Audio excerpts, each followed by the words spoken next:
सुप्रभातम बच्चों, आज हम 10वें पाठ का अभ्यास करेंगे। प्रश्न नंबर 1, अधोलिखितानां प्रश्नानाम् उत्तराणि संस्कृतभाषया लिखत। निम्नलिखित प्रश्नों के उत्तर संस्कृत भाषा में लिखने हैं। प्रश्न नंबर क, समस्त राष्ट्रम कीदृशे उल्लासे मग्नम आसीत्। तो हम इसका उत्तर लिखेंगे, समस्त राष्ट्रम नृत्य गीत वादित्राणाम उल्लासे मग्नम आसीत्। अगला, भूकंपस्य केंद्र बिंदुः कः जनपदः आसीत्। तो उत्तर में हम लिखेंगे, भूकंपस्य केंद्र बिंदुः कच्छ जनपदः आसीत्। अगला, पृथिव्याः स्खलनात् किम जायते। तो उत्तर लिखेंगे, पृथिव्याः स्खलनात् भूकंपनम जायते। अगला, समग्रं विश्वं कैः आतंकितः दृश्यते।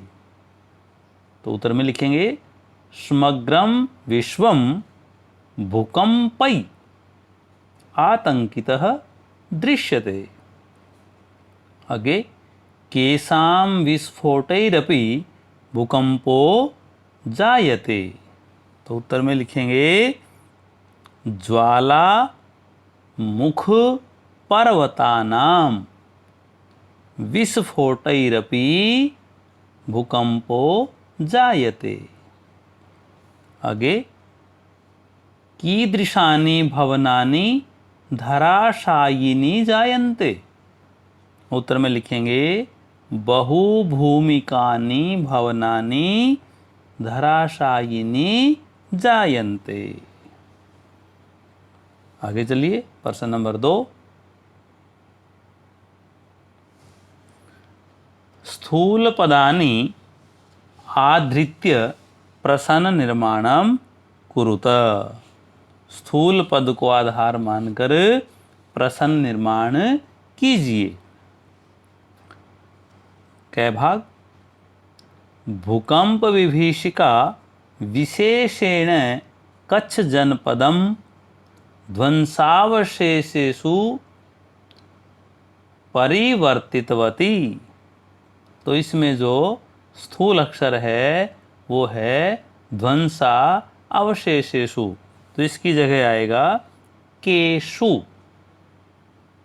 अगला, वैज्ञानिकाः कथयन्ति यत् पृथिव्याः अन्तर्गर्भे पाषाणशिलानां संघर्षणेन कंपनम जायते। तो यहाँ पे वैज्ञानिकाः स्थूल अक्षर है तो उसकी जगह आएगा के। अगला, विवशाः प्राणिनः आकाशे पिपीलिकाः इव निहन्ते। तो यहाँ पर आकाशे जो है वो स्थूल अक्षर है तो क्या आएगा, कुत्र। अगला, एतादृशी भयावह घटना गढ़वाल क्षेत्रे घटिता। तो एतादृशी स्थूल अक्षर है तो इसकी जगह आएगा कीदृशी। आगे,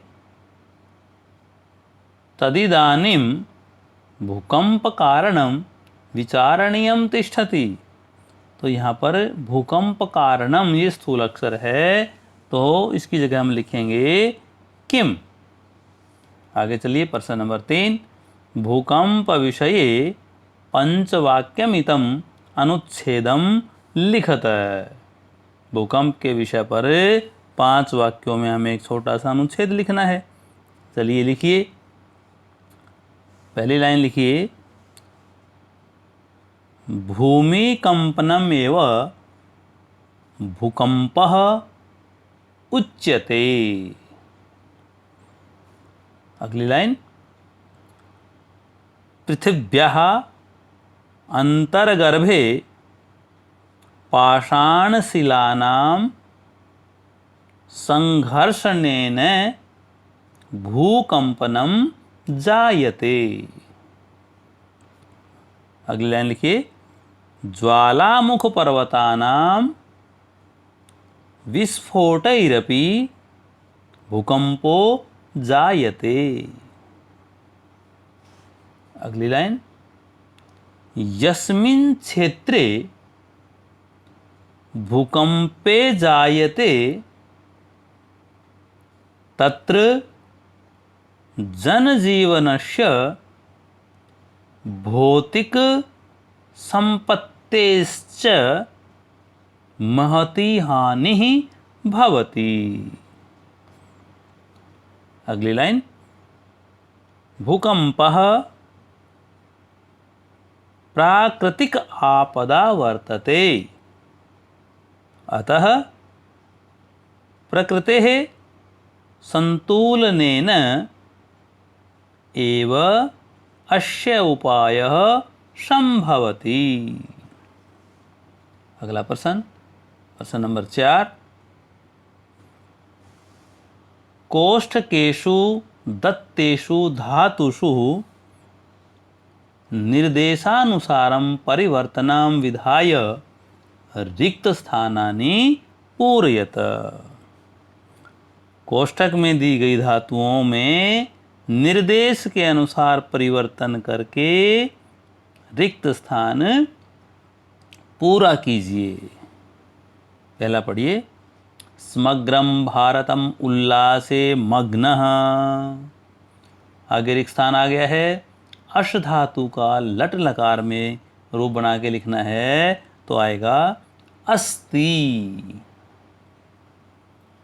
अगला, भूकंप विभीषिका कच्छ जनपदम विनिष्टम। फिर एक स्थान आ गया है, क्री कतवतु और ङीप लिखा हुआ है तो इसकी जोड़ के जो बनेगी वो बनेगा कृतवती।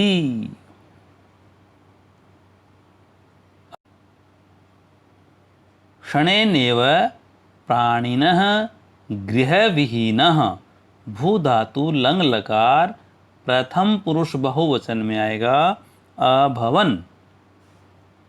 आगे चलिए, शांतानि पंचतत्वानि भूतलस्य योगक्षेमाभ्याम। फिर एक स्थान आ गया है, भू धातु लट लकार प्रथम पुरुष बहुवचन में भवन्ति। आगे चलिए, मानवाः। फिर रिक्त स्थान आ गया है, यत बहुभूमिक भवन निर्माणम करणीयम नैव। आगे दिया हुआ है, पृच्छ धातु लट लकार प्रथम पुरुष बहुवचन तो इसमें आएगा पृच्छन्ति। और उसके आगे, नदी वेगेन ग्रामः तदुदरे। फिर एक स्थान आ गया है, सम जमा आ जमा विश और विधिलिंग प्रथम पुरुष एक वचन तो एक वचन है तो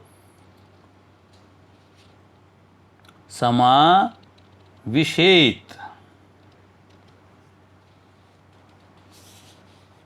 आगे चलिए, प्रश्न नंबर 5,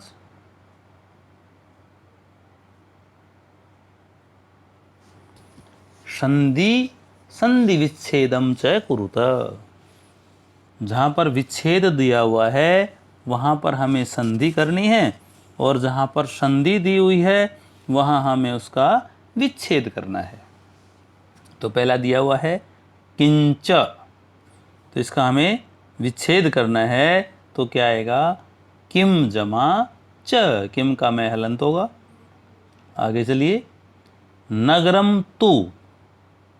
विच्छेद दिया हुआ है तो हमें जोड़ के बनाना है तो नगरंतु। फिर आगे, विपन्नं च। समस्त पद दिया हुआ है तो विपन्नम मैं को हलंत कर दीजिए, जमा में च। आगे देखिए, किम जमा नु। विच्छेद दिया हुआ है तो समस्त पद बनेगा किन्नु।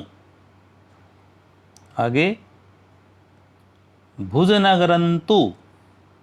विच्छेद करना है, भुजनगरम जमा तु। आगे, समजमा चयः। तो जोड़ेंगे तो क्या बन जाएगा? संचयः। आगे चलिए, आ भाग देखिए इसका, विसर्ग संधि नियमानुसारम, विसर्ग संधि के नियमों के अनुसार हमें बनाना है। तो सबसे पहले क्या दिया हुआ है? शिष्वस्तु, तो इसका क्या बनेगा? शिष्वः जमा तु, विसर्ग लग जाएंगे शिष्व की। आगे देखिए, विस्फोटैः जमा अपि, तो इसको जोड़ेंगे तो बन जाएगा विस्फोटैरपि। सहस्रांशोऽन्ये, तो इसका बनेगा सहस्रशः जमा अन्य। आगे विचित्रोयम लिखा हुआ है, तो विचित्र है तो लिख दिया, आगे जमा का निशान लगा के हम लिखेंगे अयम। आगे भूकंपः जमा जायते, समस्त पद करेंगे तो भूकंपो जायते। वामन कल्पः एव, इसका जब हम विग्रह करेंगे तो वामन कल्पः, विसर्ग लगाएंगे, जमा में एव। आगे चलिए, प्रश्न नंबर 6, ए भाग, क स्तंभे पदानि दत्तानि, ख स्तंभे विलोम पदानि, तयोः संयोगम कुरुते। क स्तंभ में जो पद दिए हुए हैं उनके ख शब्द में विलोम पद दिए हुए हैं, उनको संयोजन कीजिए, अर्थात आपस में जोड़िए। पहला देखिए, लिखा हुआ है संपन्नम, तो इसका विलोम हो जाएगा विपन्नम।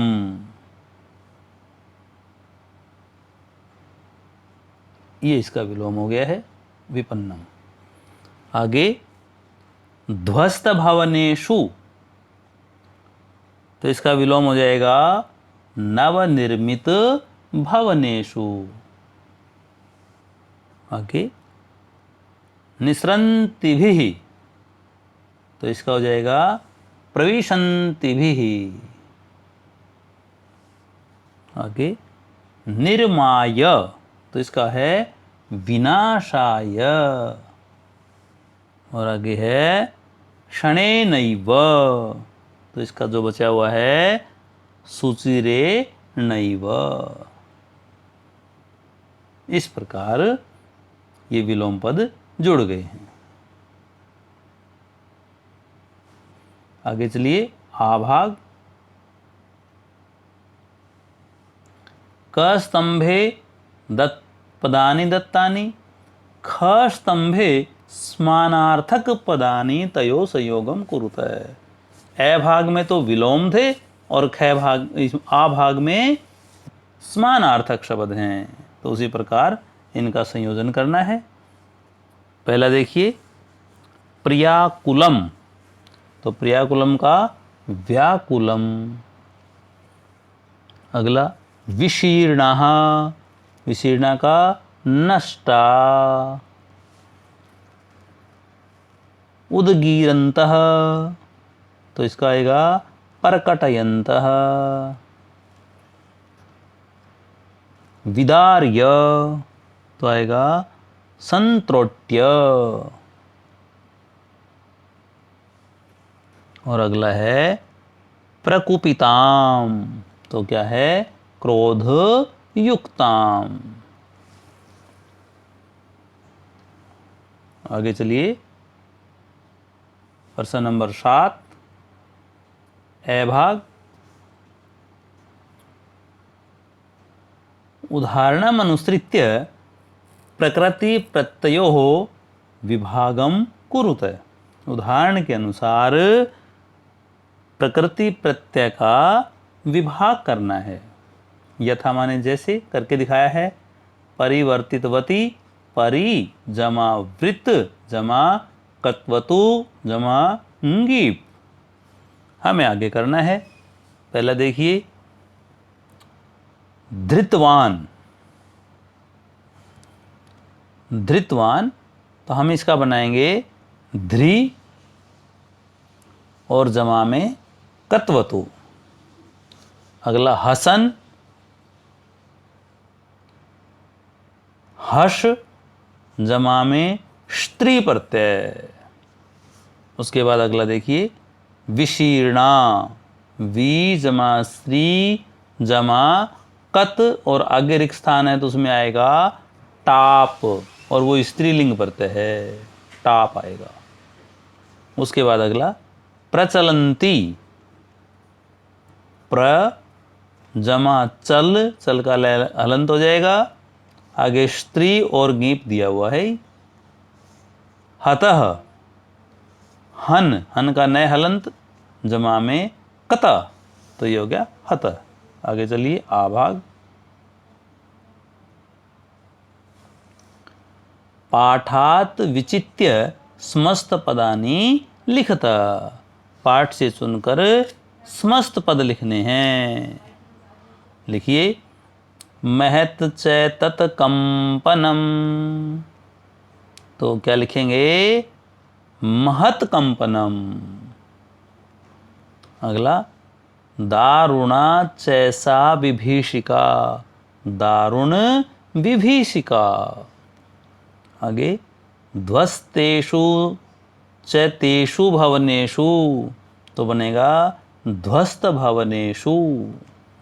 आगे प्राक्तने च तस्मिन् युगे, तो लिखेंगे प्राक्तन युगे।